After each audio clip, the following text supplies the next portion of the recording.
هذا هو جبل كيليز. وهاد البلاصة وليها جهة أكيود. من هنا كانت تهز الحجر باش تبنات الكتبية، وكذلك قصر الحجر، كذلك المنازل ديال هذاك السكن الوظيفي ديال كبار الضباط الفرنسيين اللي كاينين باش تبناو هنا في بين القشالي، تهز لهم الحجر من هنايا.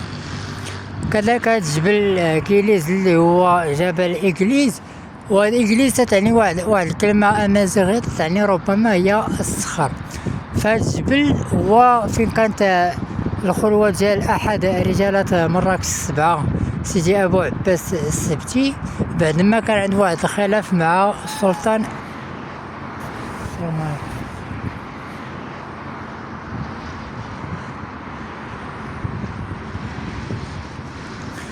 وإلى هنا تنتهي جولتنا.